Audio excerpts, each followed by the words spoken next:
बर्तमान बड़ खबर पाणीपाग को नहीं पुणी आसुची बड़ सूचना 24 घंटा मध्य राज्यर 18 जिले में झड़ वर्षा जारी है येलो वार्निंग सेपटे सक्रिय रही मौसुमी आसंता 4 दिन पर्यंत विभिन्न जिले में वज्रपात वर्षा सतर्क सूचना जारी कला पाणीपाग विभाग। हेलो फ्रेंड्स मु शक्ति आप देखुंत नरसिम्हा क्रिएशंस वेदर तेज यहाँ कौन रही डिटेल्स इनफर्मेशन आज वीडियो रे जानी परिबा ता पूर्व वीडियो गोटे लाइक करंतु जदि पारुछंती आपनकर सांग साथी मानको वीडियोटी को शेयर करनियतु जदि फ्रेंड्स आपण माने हमर ए चैनल ने नुआ ही वीडियो देखुंती पूर्व केबे भी हमर ए चैनल को सब्सक्राइब करनाती तबे निहाती चैनल को सब्सक्राइब कर सहित पाखरे आस्तुआ बेल आइकन को बजाय रखतांतु।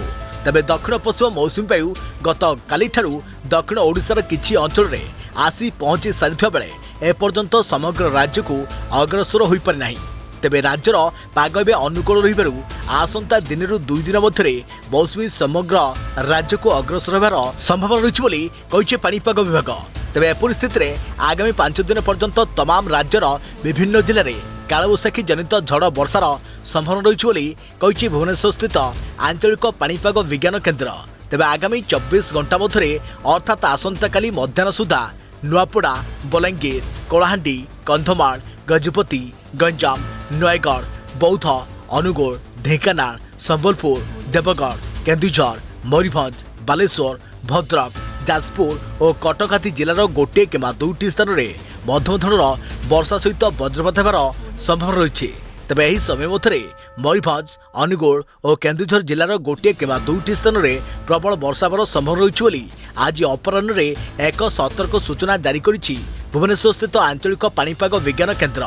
तेबे झड़ वर्षा समय वज्रपातर आशंका रही लोकंकु एही समय खोला स्थान को बाहर को बारण कर दृष्टि रखी भुवनेश्वर स्थित आंचलिक पाणीपाग विज्ञान केन्द्र पक्षरु सतर्क सूचना जारी कर 18टी जिला येलो वार्निंग जारी करिछि पाणीपाग विभाग। अन्यपक्षे एही समय मध्य उत्तर अभ्यंतरीण ओडिशा और उपकूल ओडिशार अनेक स्थान में हालकारु मध्यम धरणर वर्षा किंवा वज्रपात होबार संभावना रही बोली भुवनेश्वर स्थित आंचलिक पाणीपाग विज्ञान केन्द्र पक्षरु जारी सतर्क सूचना रे कहुଯାଇଛି।